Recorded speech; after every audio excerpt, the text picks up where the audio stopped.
Bienvenue sur Derrière les stars de cinéma, l'endroit où les projecteurs s'éteignent et où les secrets commencent à parler. Aujourd'hui, nous vous emmenons au cœur d'une histoire que peu connaissent dans sa vérité la plus intime. Une histoire faite de gloire, de silence et de douleur. Une histoire d'amour brisé par le destin, restée dans l'ombre pendant des années, jusqu'à aujourd'hui. 17 ans après la disparition de sa femme, Enrico Macias, ce chanteur adulé, ce symbole d'une génération, brise enfin le silence. Et ce qu'il révèle dépasse tout ce que les fans, les journalistes et même ses proches pouvaient imaginer. Car derrière les sourires affichés sur les plateaux de télé, derrière les chansons pleines de soleil et de nostalgie, se cachait un homme blessé, replié dans un chagrin indicible et porteur d'un secret. Qui était vraiment l'amour de sa vie? Était-ce sa femme, décédée en 2008, ou quelqu'un d'autre? Pourquoi avoir gardé le silence si longtemps? Et qu'est-ce qui, aujourd'hui, l'a poussé à tout dévoiler, quitte à ébranler son image publique? Les confidences qu'il livre, entre émotion et sincérité, nous ouvrent les portes d'un passé enfoui, fait de passion, de lutte et de sacrifice. Ce n'est pas seulement l'histoire d'Enrico Macias que vous allez découvrir, mais celle d'un homme, tout simplement. D'un cœur qui a aimé, souffert et qui, après 17 ans de silence, ose enfin parler à cœur ouvert. Alors, installez-vous, respirez profondément et préparez-vous à voir Enrico Macias comme jamais auparavant. Cela fait 17 ans. 17 longues années de silence, de regards tournés vers le passé, de chansons chantées, le cœur serré.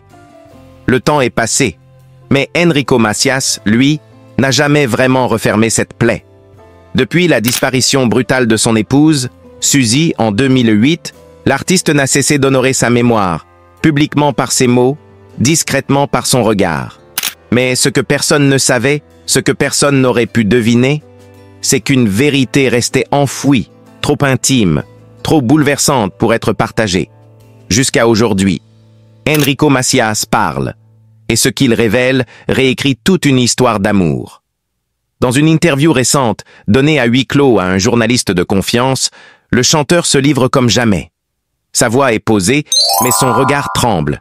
Il parle de Suzy, bien sûr, son épouse, sa confidente, la mère de ses enfants, son ancrage dans un monde d'exil et de chansons. Mais au fil des mots, une autre figure surgit. Une présence restée dans l'ombre dont l'existence n'avait jamais été révélée au grand public. Une femme. Une autre. L'amour de sa vie. Qui était-elle? Était-ce une maîtresse cachée? Une amie d'enfance jamais oubliée? Un amour d'avant Suzy? Ou après elle? Les mots d'Enrico sont clairs, sans détour. Ce n'était ni une infidélité ni une trahison, insiste-t-il, mais une histoire parallèle, suspendue dans le temps, née dans les silences que la vie impose. Il avoue avoir aimé deux femmes en même temps, sans que l'une n'empiète sur l'autre. Avec Suzy, c'était la racine. Avec elle, c'était l'élan. Il décrit cette femme comme une lumière douce, une présence qui l'a accompagnée, discrète, dans les moments les plus durs de son deuil. Pas pour combler un vide, mais pour partager la douleur sans chercher à l'effacer. Elle ne lui a jamais demandé de renoncer à son passé. Elle lui a tendu la main pour traverser le présent. Pendant des années, Enrico a protégé cette histoire comme on protège un secret trop précieux pour être exposé. Mais à 86 ans, conscient que le temps lui est compté, il décide de parler. Pas pour choquer, pas pour faire le buzz, mais pour honorer l'amour, dans toutes ses formes. Il y a des amours qui naissent dans la lumière, et d'autres dans l'ombre. Mais l'intensité ne dépend pas de la lumière. Cette confession, profondément humaine, résonne comme une ode à la complexité des sentiments. Elle bouscule l'image que beaucoup avaient de lui, celle d'un homme figé dans son passé. Or, Enrico n'a jamais cessé de vivre, ni d'aimer. Il a simplement choisi le silence, par pudeur, par respect. Et aujourd'hui, la femme dont il parle est encore en vie. Elle n'a jamais cherché la lumière. Et malgré les sollicitations médiatiques qui affluent depuis cette révélation, elle refuse les plateaux télé, les interviews, les flashs. Une seule phrase a filtré, transmise par l'entourage, « J'ai aimé un homme libre, et j'ai accepté de l'aimer en silence. » Ce témoignage bouleversant a ému des milliers de fans, mais a aussi suscité des débats passionnés. Certains crient au scandale, d'autres au courage. Mais tous reconnaissent une chose. Enrico Macias n'a jamais menti. Il a simplement attendu le bon moment pour dire la vérité. Et peut-être que dans ce monde où tout se crie, où les sentiments s'exposent en direct sur les réseaux, il fallait ce geste d'une extrême sincérité pour nous rappeler qu'un amour discret n'est pas un amour cac. Et qu'il est parfois plus vrai, plus profond, plus entier que bien des passions bruyantes.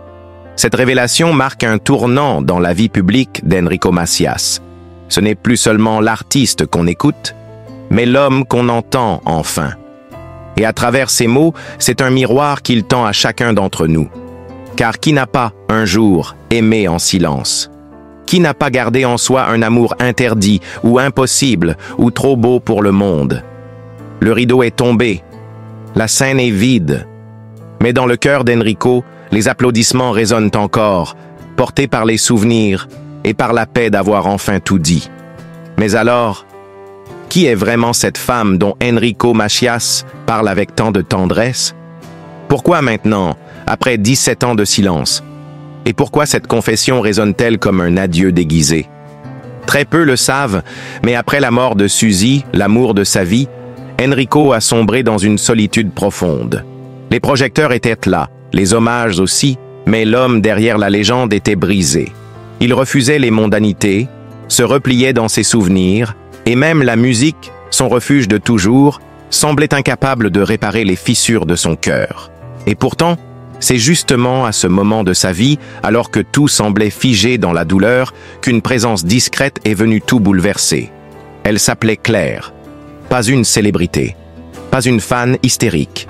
Une femme de l'ombre, douce, presque invisible aux yeux du monde. Elle travaillait dans une bibliothèque à Marseille et leur première rencontre fut un hasard absolu. Un événement caritatif, une lecture de poésie, quelques mots échangés et un silence chargé de quelque chose d'indéfinissable. À l'époque, Enrico ne cherchait rien. Il n'avait pas la force de recommencer à vivre. Mais Claire n'a rien demandé. Elle s'est simplement tenue là, à côté, sans bruit, sans exigence, et c'est précisément ce silence partagé, ce respect profond, qui a permis à quelque chose de précieux de naître. Pendant des années, Claire est restée dans l'ombre, refusant toute mise en lumière. Elle n'était ni maîtresse cachée, ni amante scandaleuse.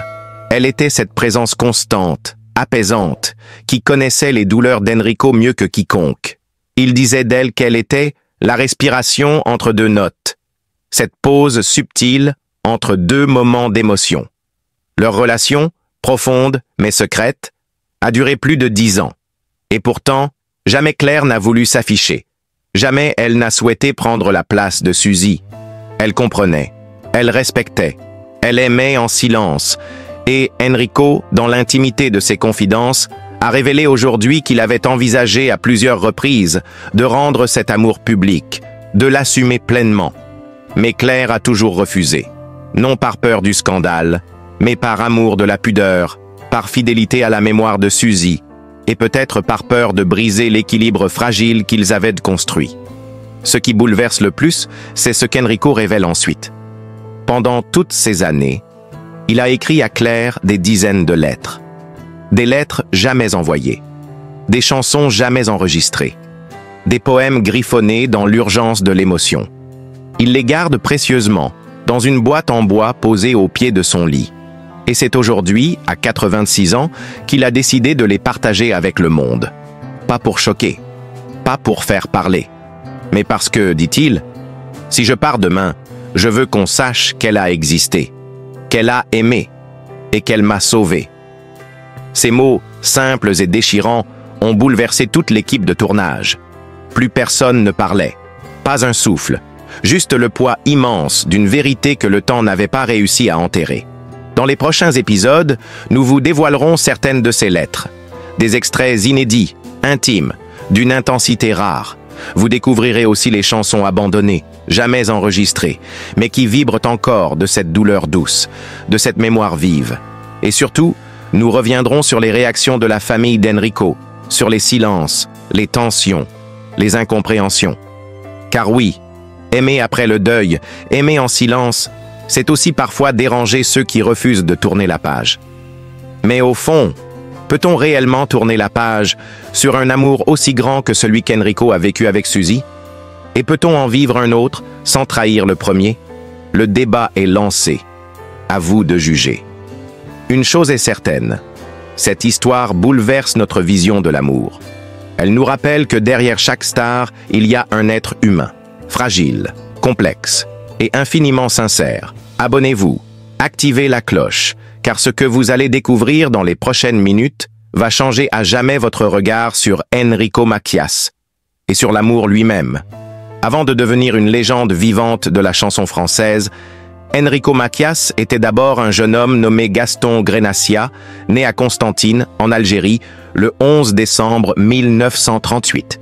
Dans son enfance, la musique, n'était pas un luxe ni un passe-temps. C'était un souffle vital. Fils d'un violoniste passionné, il est bercé dès son plus jeune âge par les sonorités arabo-andalouses et les chants judéo-espagnols. Cette culture musicale profondément enracinée en lui allait devenir la signature d'un style inimitable. Mais le destin d'Enrico bascule tragiquement en 1961. Alors que la guerre d'Algérie atteint son apogée, il est contraint de fuir son pays natal, laissant derrière lui non seulement une terre, mais aussi son père spirituel, son beau-père, Cheikh Raymond, maître incontesté de la musique malouf, assassiné par le FLN. Ce départ en exil n'est pas seulement une fracture intime, c'est aussi la naissance d'un chanteur engagé, porteur d'une douleur et d'une nostalgie qui vont nourrir toute son œuvre. Arrivé à Paris avec sa femme Suzy, Enrico vit d'abord de petits concerts dans des cabarets, armé seulement de sa guitare et de ses souvenirs. Et puis, un jour, en 1962, tout change. Il compose une chanson qu'il chante comme un cri d'amour à sa terre perdue, « Adieu mon pays ». Ce titre, enregistré en urgence dans un studio modeste, devient un hymne pour toute une génération de rapatriés, mais aussi pour tous ceux qui ont connu l'exil. En quelques semaines, Enrico Macias passe de l'anonymat à la reconnaissance nationale. Sa voix, chargée d'émotions, touche les cœurs. Le succès est fulgurant. Les années 60 voient naître une série de tubes qui installent définitivement sa carrière. Enfant de tout pays. Paris, tu m'as pris dans tes bras. Les filles de mon pays. À travers ses chansons, Enrico chante l'universalité, l'amour, la fraternité, tout en gardant cette tonalité méditerranéenne qui fait sa spécificité. Il devient une voix pour les sans-voix, un pont entre les cultures. Mais Enrico ne se contente pas de chanter l'exil. Il incarne aussi l'homme de paix. Très vite, il s'engage dans des causes humanistes, défend le dialogue judéo-arabe, prône la réconciliation. Cela lui vaudra autant de louanges que de menaces. Invité en Israël, banni des pays arabes, adulé en France, critiqué en Algérie, il dérange, il divise, mais il avance. Toujours. Dans les années 70 et 80, Enrico Macias devient une figure incontournable de la scène française. Il remplit l'Olympia, le Palais des Congrès, les Zéniths. À la télévision, il est partout. Sa musique se modernise sans jamais trahir ses racines. Il s'essaie à des duos, à des incursions dans la variété plus pop, mais conserve toujours ce timbre vibrant, reconnaissable entre mille. En 1980, une chanson vient une nouvelle fois bouleverser sa carrière, Malheur à celui qui blesse un enfant. Ce titre, poignant, devient un symbole. Il touche au cœur d'un nouveau public, plus jeune, plus militant. Enrico n'est plus seulement l'exilé chantant la nostalgie. Il devient le chantre de l'humanité souffrante. Les années 90 le voient ralentir un peu, mais pas s'éteindre. Il entame de grandes tournées à l'étranger, Canada, États-Unis, Amérique latine, où sa musique séfarade rencontre un écho inattendu. En 1997, il est même nommé ambassadeur itinérant de la paix et de la défense de l'enfance par l'ONU, une reconnaissance mondiale de son engagement humanitaire. Et puis, en 2008, il frappe fort avec l'album Voyage d'une mélodie, un bijou dans lequel il explore les musiques juives du monde entier, en hébreu, en arabe, en yiddish, en espagnol. Un retour aux sources, une célébration de la diversité saluée par la critique. Malgré la perte de son épouse Suzy en 2008, qui le brise profondément, Enrico continue de se produire. Chaque concert devient un hommage, à elle, à son public, à son histoire. En 2011, il fête ses 50 ans de carrière, une longévité exceptionnelle marquée par des centaines de chansons, des milliers de concerts et des millions de disques vendus. Aujourd'hui, Enrico Macias est plus qu'un chanteur. C'est un patrimoine vivant, un pont entre les peuples, un résistant de la mémoire. Son accent chaleureux, sa guitare fidèle et son regard empreint de douceur continuent d'émouvoir. Il chante encore, et tant qu'il chantera, il incarnera cette voix de l'exil devenue espoir. Ce que peu de gens savent, c'est que derrière les projecteurs, Enrico Macias a vécu une série d'épisodes dignes d'un roman. Des tournées interrompues à cause de menaces, des concerts annulés pour des raisons politiques, mais aussi des moments de grâce pure, comme lorsqu'il a chanté à l'Olympia devant une salle remplie d'anciens pieds noirs en larmes, ou encore cette fois au Québec où un jeune homme est venu lui dire, tremblant d'émotion, que sa mère avait traversé l'Atlantique avec « Adieu mon pays » comme seule compagnie. Enrico ne se contente pas de monter sur scène et d'interpréter ses classiques. Il parle, il raconte, il partage. Chaque concert est une veillée, un moment de communion où les frontières entre l'artiste et le public s'effacent. Il prend le temps de raconter les histoires derrière les chansons, comme c'est Elle de Solenzara, née d'un séjour improvisé en Corse, ou de La femme de mon ami, inspirée d'une anecdote racontée par Charles Aznavour lors d'un dîner entre artistes. Car oui, Enrico Macias a côtoyé les plus grands. Aznavour, bien sûr, mais aussi Johnny Hallyday, Serge Lama, Dalida, avec qui il partageait non seulement la scène, mais aussi une vision du métier fondée sur le respect du public et l'authenticité. Il se souvient encore de cette nuit d'été où, assis sur une terrasse à Saint-Tropez, il a chanté avec Dalida jusqu'à l'aube, accompagné par quelques musiciens improvisés et une dizaine d'amis émerveillés. Ces moments-là ne figurent dans aucune biographie officielle, mais ce sont eux qui ont façonné l'homme derrière la légende. Dans les années 2000, alors que l'industrie musicale est en pleine mutation, Enrico choisit un autre chemin. Il ne cherche pas à suivre les tendances, mais à affirmer encore davantage son identité. Il multiplie les collaborations inattendues, avec Idir, le grand chanteur kabyle, avec Cheb Mami, symbole du raï moderne, et même avec Gypsy Kings pour une version endiablée de l'oriental qui fait le tour des festivals. Il prouve, s'il en était encore besoin, que son art transcende les générations et les cultures. Mais l'un de ses projets les plus intimes reste sans doute Les Clés, une chanson composée après le décès de sa femme Suzy. Dans cette ballade pudique et bouleversante, Enrico parle d'absence, de mémoire, de gratitude. Il y révèle une vulnérabilité qu'il avait jusque-là toujours protégée. Cette chanson, il ne l'interprète que rarement en concert, comme s'il s'agissait d'une prière privée. Malgré les années, la fatigue, les douleurs, Enrico Macias continue de monter sur scène. Non pas par obligation, mais par amour. L'amour du public, l'amour de la musique, et peut-être aussi l'amour de la vie, celle qu'il a tant éprouvée mais jamais brisée. En 2019, il fête ses 60 ans de carrière dans une salle comble au Grand Rex à Paris. Ce soir-là, plusieurs générations se mêlent, des anciens qui chantent à plein poumon les refrains qu'ils connaissent par cœur, et des plus jeunes, curieux, venus découvrir une légende dont leurs parents leur ont parlé. Ce qui impressionne chez Enrico, ce n'est pas seulement la longévité ou la quantité de tubes, c'est sa capacité à réinventer le lien, à parler à chacun avec des mots simples et une sincérité désarmante. Il n'a jamais été un chanteur de mode. Il a été, et reste, un chanteur d'âme. Aujourd'hui, dans les coulisses de ses concerts ou au détour d'interviews rares, il continue de parler de paix, de fraternité, d'identité multiple. Dans un monde fracturé, il offre une voix différente, celle du dialogue et de la mémoire. Sa musique, c'est un fil tendu entre les peuples, entre les douleurs du passé et l'espoir du futur. Et lorsqu'on lui demande s'il envisage de s'arrêter, il sourit. Tant que je peux encore chanter debout et avec le cœur, je continuerai. Chanter, c'est ma manière de respirer. Enrico Macias, de son vrai nom, Gaston Grenacia, est né le 11 décembre 1938 à Constantine, en Algérie, dans une famille juive pied-noir profondément ancrée dans la tradition et la musique. Dès son plus jeune âge, il baigne dans un univers où la musique est partout, un langage universel qui transcende les différences et relie les générations. Son père, un musicien talentueux, lui transmet très tôt cette passion, lui offrant son premier instrument, une guitare qu'Enrico ne quittera plus jamais. L'enfance d'Enrico est marquée par la chaleur méditerranéenne et les ruelles animées de Constantine, une ville vibrante, foisonnante de culture, où se mêlent sons arabes, mélodies juives, rythmes andalous. Dans ce melting pot, le jeune Gaston grandit en écoutant les chants traditionnels de ses ancêtres, les musiques berbères, mais aussi les airs populaires français et espagnols. Ces influences multiples façonneront plus tard le style unique et reconnaissable d'Enrico. Son foyer est un refuge d'amour et de musique. Sa mère veille avec tendresse tandis que son père, dans un coin de la maison, accorde sa guitare ou répète des airs pour les fêtes familiales.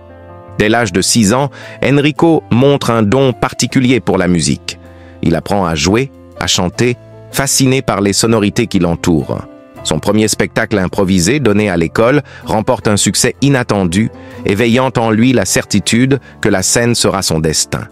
Mais cette enfance n'est pas seulement faite de joie. La guerre, les tensions politiques en Algérie, les bouleversements qui secouent son pays natal laissent aussi des traces.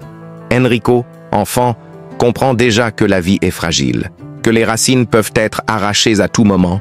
Ces expériences précoces, ce mélange d'innocence et de gravité, nourriront ses chansons d'une authenticité bouleversante.